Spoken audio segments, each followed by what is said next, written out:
Hello and welcome to episode 16 of the Renault Master camper conversion.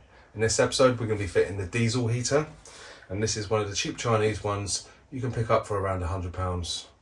This one I actually got for free because my friend ordered one online. It came when it was broken. He contacted the seller, say it was broken. He managed to fix it while he was waiting for the new one to get sent out, and he also fitted it into his van. So he had a brand new one in a box at home and he just gave it to me. Which is pretty good.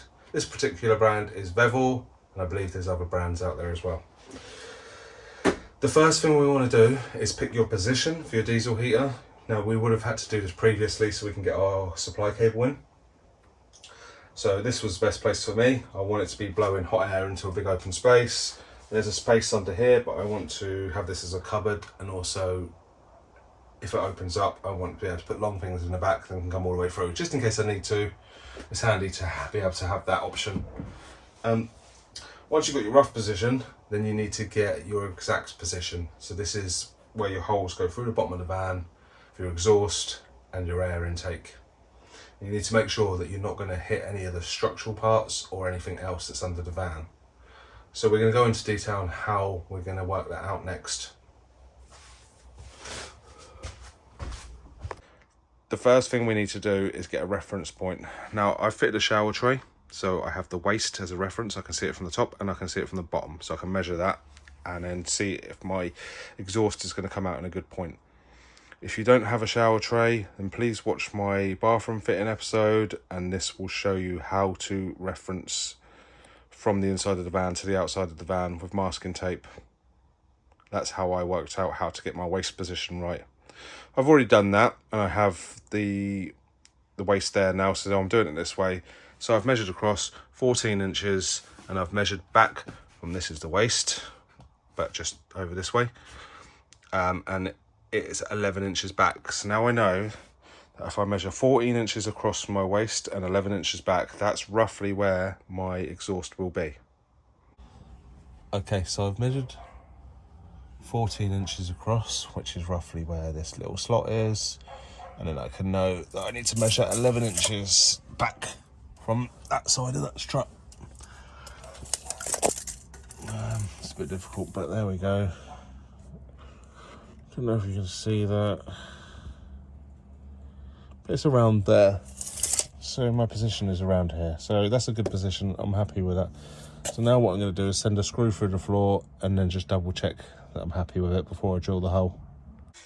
I'm pretty sure that the position is good, so I've done some of the work already for the video, and I positioned my fixing plate, and then I've cut the floor out because it says do not drill through the wooden floor. So I'm going to put a cement board in there. I'm also going to cut out some of this insulation because it will melt if it gets hot. So I've marked where this is going.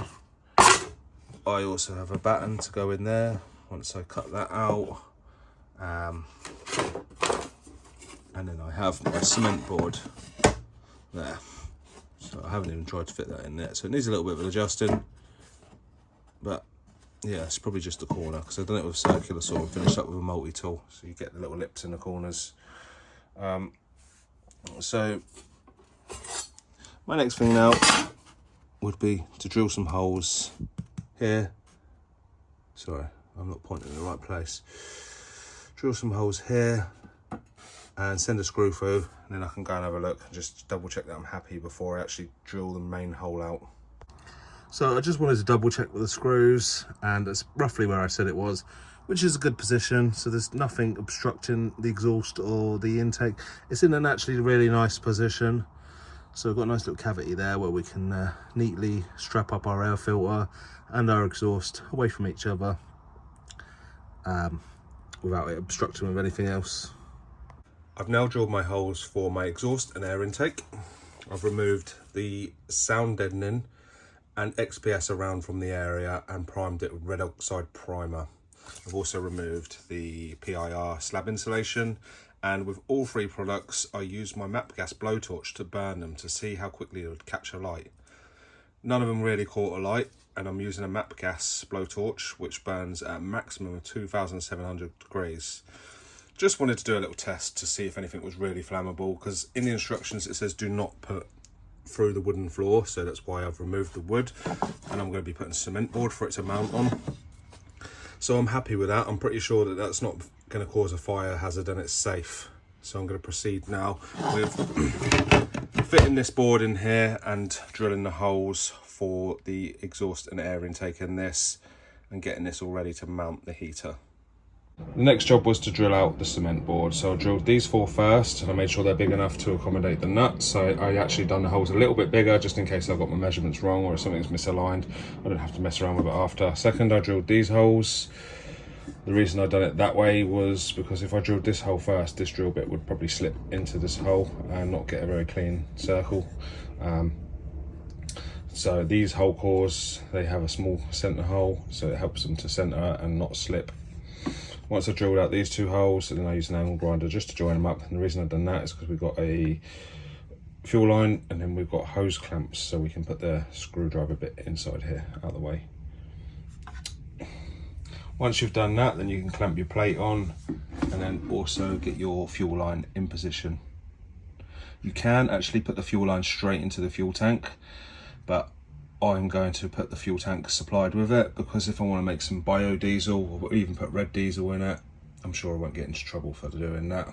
I know that they dip your fuel tanks to check if you've got red diesel, if your smoke looks a bit funny, but I'm sure you'll be alright with using red diesel in your diesel heater. The last thing to do before we can fit the heater is to fit the exhaust pipe. The exhaust pipe come bent in half, so I've straightened it out a little bit, but just take note of which side you want to bend it once you put it back under the van. You want to bend it the same way it's already bent. After that, then you're going to want to fit the exhaust insulation sleeve, and then we can fit the air intake pipe, and the air intake pipe is the one that's closest to the fuel nipple with the red cap on. So now that's done, I'm going to have to lower it down onto the cement board and fit the fuel line quickly before I drop it into its final position. Might be a little bit tricky to fit the fuel line because I need to hold the heater up, get the fuel line on, and then put the little clamp on it. So I've pretty much completed the work underneath the van. I've mounted my air intake and then my exhaust.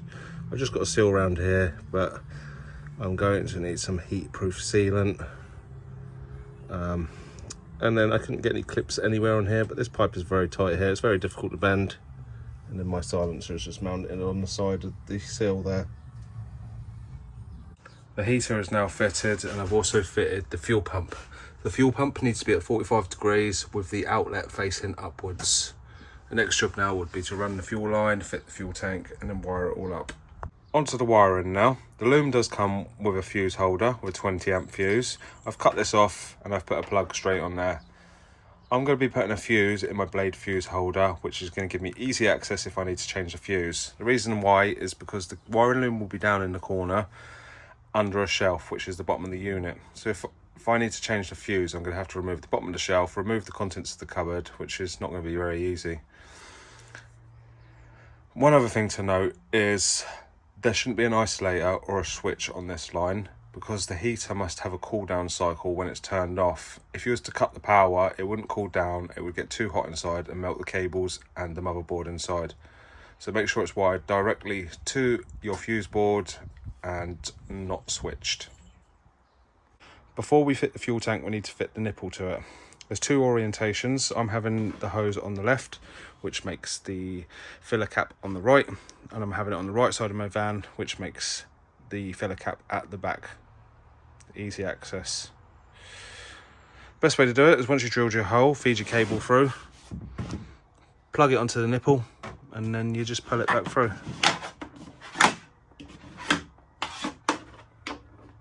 Now I say, just feed the cable through, the pipe through. It's quite difficult because it's all coiled up, so it was a bit difficult getting it through, but I did do it, as you can see.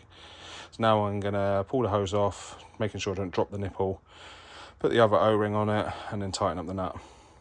Now my fuel tank is fitted, my fuel lines are connected to my fuel filter, and finally connecting to my fuel pump. I'm ready to put some diesel in here and start purging it through. There's one last little job to do, and that would be connecting it to the fuse board and putting a 20 amp fuse in it, and then tomorrow morning I'll fire it up and give it a test run. Once you've got your diesel heater in and tested, then you're going to want to seal up the holes. It's a bit of a messy job, but I've been using some RTV instant gasket, which is heat resistant. I already had some, so I thought I'd use that. I think the exhaust pipe gets up to 270 degrees, and this gasket stuff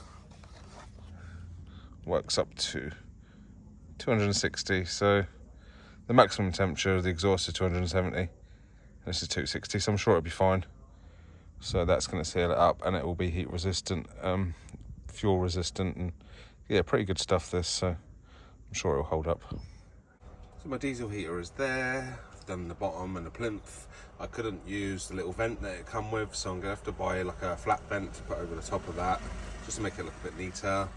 But it works well. We've used it a few times. We're actually out on the road, so I just forgot to video this bit.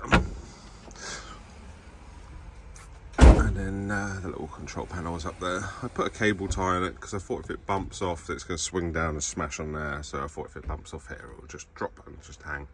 But it hasn't fallen off so far, so it should be okay. I would imagine if it's designed to be in camper vans, I would imagine it wouldn't bounce out. But you never know, you might hit a bump or something and it might fall out. So I put that for safety.